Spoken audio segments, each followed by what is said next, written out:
Aí entro na análise facial, agora a parte prática. Tá? Como é que eu faço uma análise facial?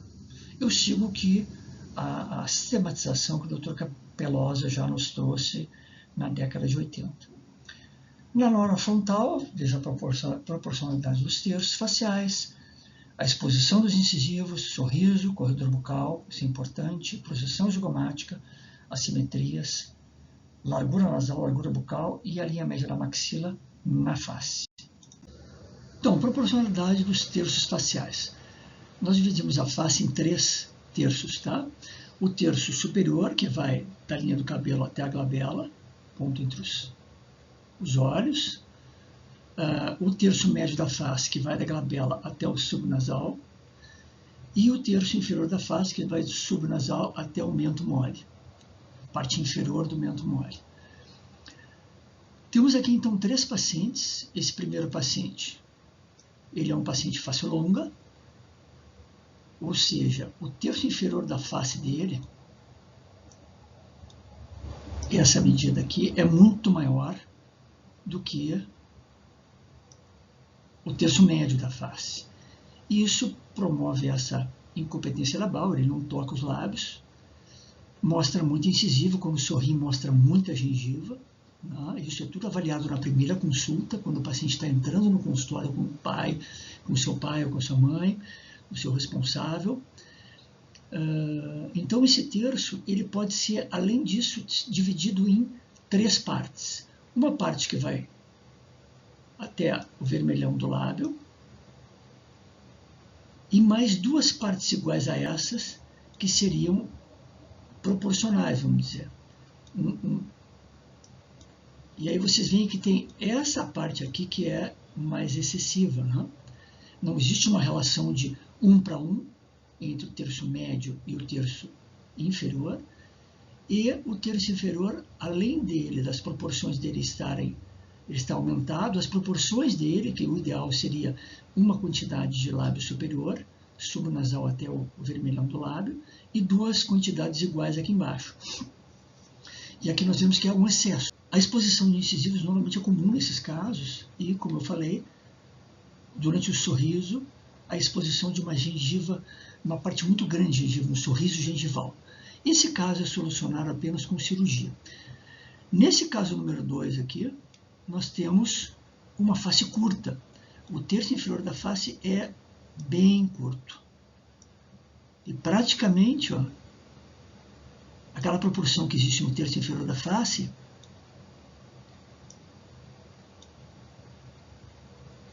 ela não existe aqui. E nesses pacientes face curta, a mandíbula é mais quadrada, mais larga e quadrada. Esse paciente 3 é um paciente face, vamos dizer, um padrão facial normal. Tá? Então, vê se vocês conseguem perceber isso. E é fácil de perceber, como eu falei na aula anterior. Eu tinha no consultório uma imagem com os padrões faciais. Eu pedi para o paciente e os seus pais irem na sala identificarem o seu padrão. E, invariavelmente, eles acertavam o padrão.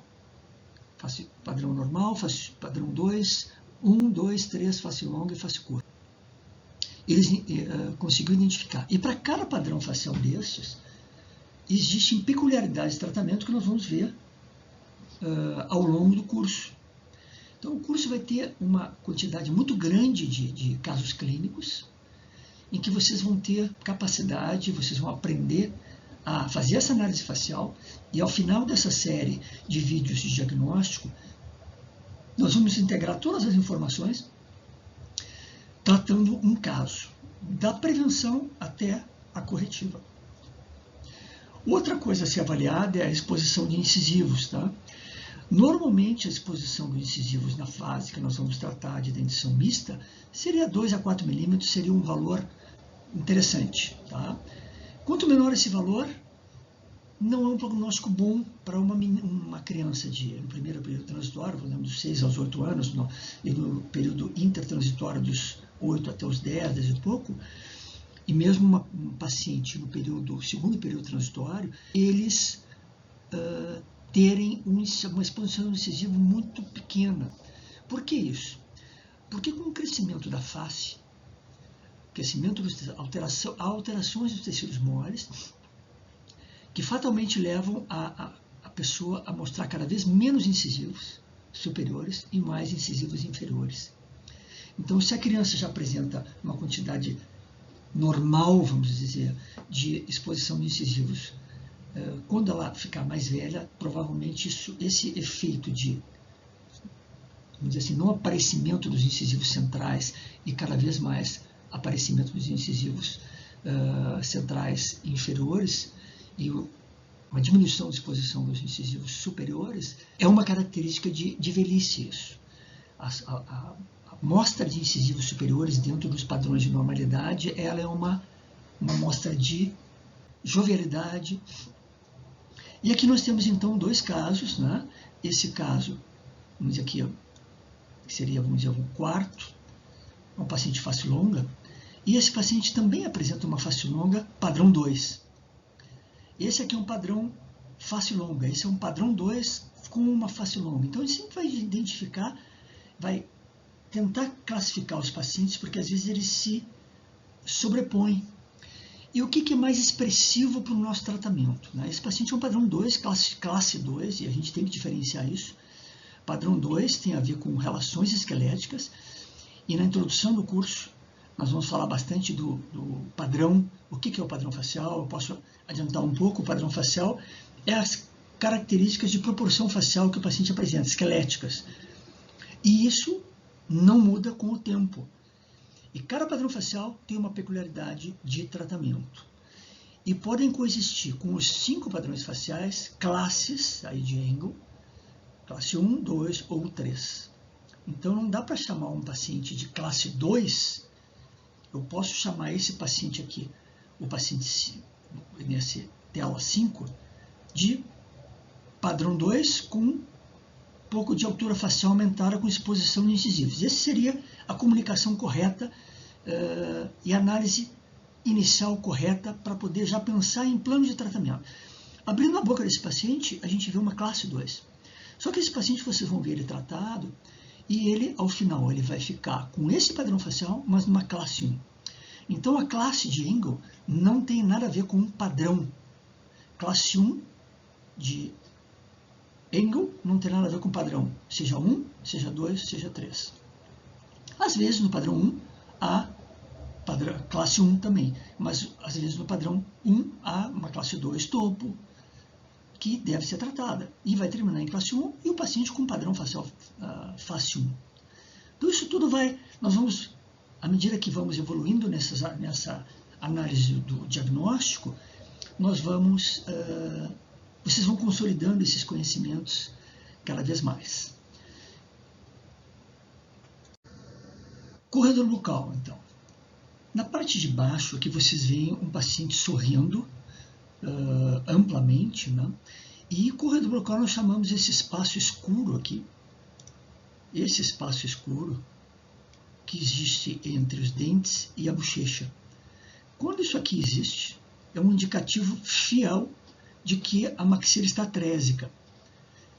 E necessita, então, já, na primeira consulta, o paciente entrando no consultório, dá um sorriso e tem esse corredor bucal, já sabemos, então, que esse paciente vai ter que passar por uma expansão rápida de maxila. Isso é causa e efeito, tá? Vai ser uma decisão já certa, mesmo sem abrir a boca do paciente, para examinar na cadeira, né?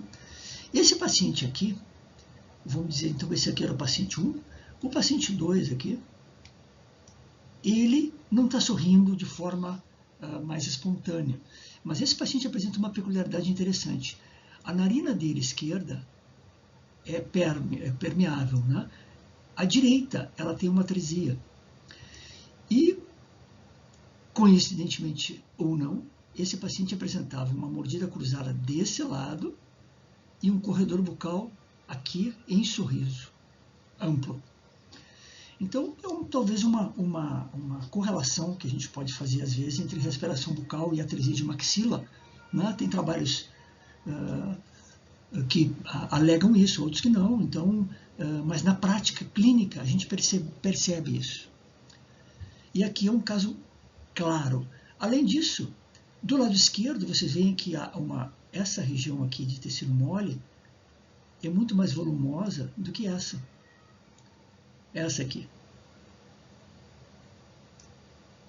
Isso pode ser alegado também por uma respiração mais permeável pela narina esquerda. Na posição zigomática, vocês vão avaliar o quê? Se existe uma posição zigomática adequada no paciente 3 aqui. Aqui vocês percebem claramente que existe um achatamento dessa posição zigomática. E isso é bem compatível com uma atresia de maxila também, porque maxila e zigomático são equivalentes de crescimento conforme Enlow. Quem quiser se aprofundar nisso, procure o livro do Enlow, né? Onde ele fala é um clássico de crescimento, onde ele fala sobre equivalentes de crescimento. Esse paciente também foi cirúrgico, né? Ele tinha um padrão 3, e vocês vão ver depois em norma lateral, quando fizer na próxima aula a análise em norma lateral, do padrão, da análise do padrão facial em norma lateral, vocês vão ver que ele apresenta uma linha queixo-pescoço, essa linha aqui, boa, mas apresenta um padrão 3.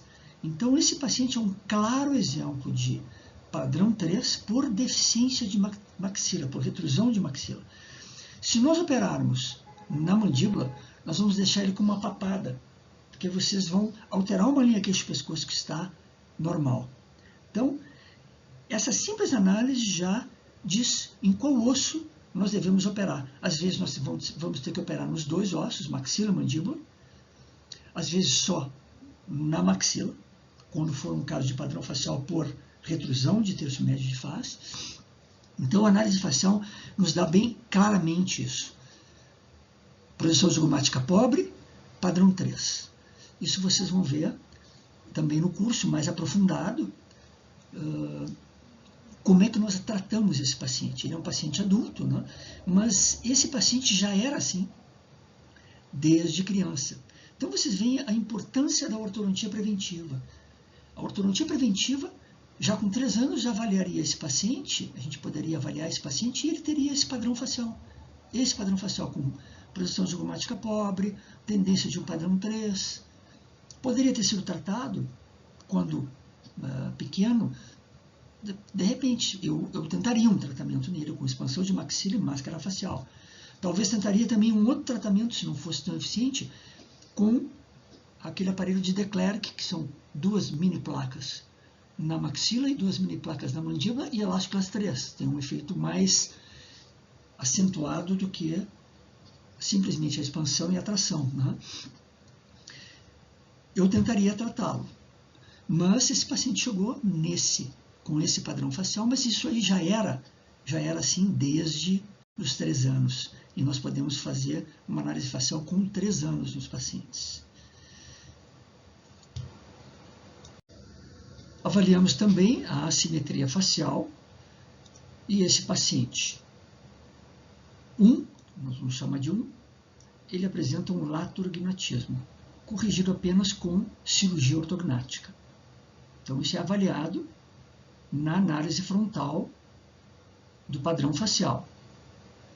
E esse é aquele paciente paciente 2 aqui, que nós vimos na tela anterior, em que ele apresenta a narina esquerda menos permeável do que a narina direita, e apresentava então uma mordida cruzada do lado direito com um corredor bucal. Por fim, largura nasal. A largura nasal, normalmente, ela é da largura do canto interno do olho. Seria mais ou menos a mesma largura. E a largura bucal na íris. Essa seria o ideal em termos de proporção.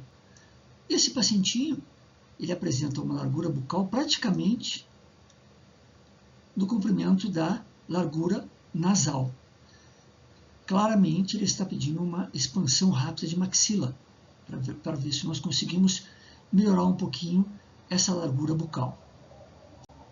Então, se vocês gostaram dessa aula, curtam, comentem, ativem o sininho e compartilhem com aquelas pessoas que vocês acham que vão gostar e se beneficiar dessa aula. Então não perca a próxima aula, a terceira aula, nós vamos falar sobre análise facial em norma lateral. E na quarta aula, um caso clínico onde nós vamos integrar todas essas informações que nós aprendemos aqui, tanto de análise facial em norma lateral e norma frontal, num tratamento de um paciente que vai da prevenção até o final da corretiva. Então, espero vocês na próxima aula.